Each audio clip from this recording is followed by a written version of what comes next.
So you've just been looking at mixed numbers and doing a review on how to change mixed numbers to improper fractions, and you did 2 examples.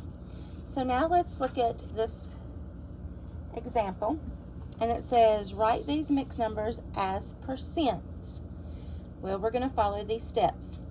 Change the mixed number into an improper fraction. So we're going to start with 1 and 1/5. We want to change these mixed numbers to an improper fraction by making it mad.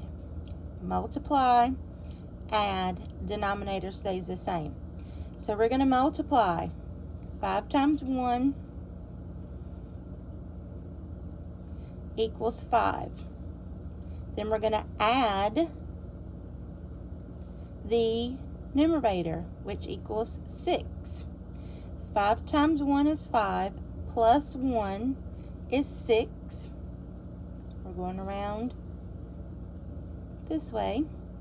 And then the D means that the denominator stays the same. So this is going to be 6/5 as an improper fraction. The next step says make the fraction equivalent to something over 100, or divide the numerator by the denominator and move the decimal point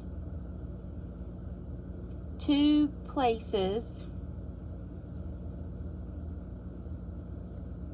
to the right. Sorry, too many words in there.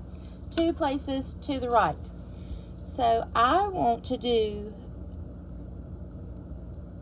the way that you do 6/5 equals something over 100.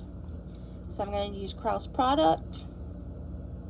6 times 100 is 600 equals 5 times x is 5x. So now I'm going to use my inverse operation, which is division, to divide both sides by 5, because it's the number, the coefficient that's in front of the variable.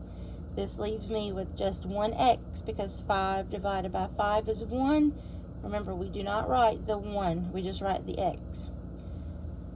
So then we're going to have 600 divided by 5. So when I set that up, 600 divided by 5, 6 divided by 5 is 1. 1 times 5 is 5. When I subtract, 6 minus 5 is 1. Bring down my 0. 10 divided by 5 is 2. 2 times 5 is 10. When I subtract, 10 minus 10 is 0. Remember, you can't stop just because you get a 0. If you have another number to bring down, even if it's a 0, you have to go through those steps again. So 0 divided by 5 is 0. 0 times 5 is 0. And when I subtract, 0 minus 0 is 0. So this is going to be 120%.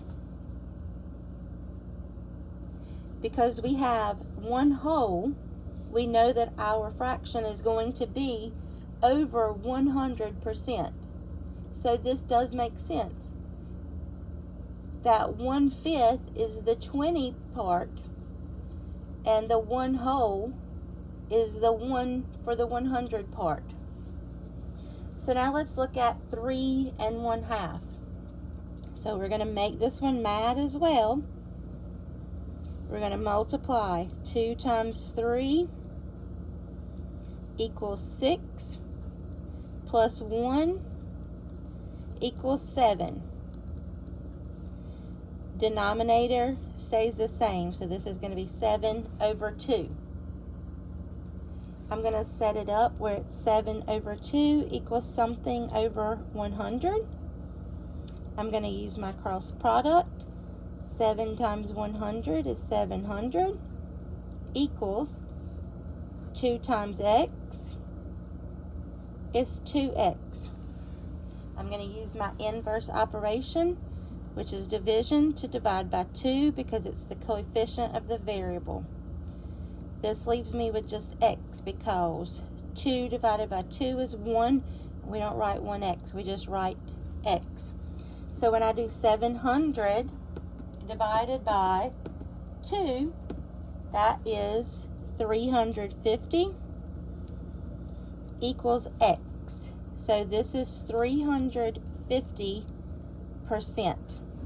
And this also makes sense. Oh, sorry, forgot to circle the answer up here. This also makes sense because we have the whole number 3. That means our percent is going to be above 100.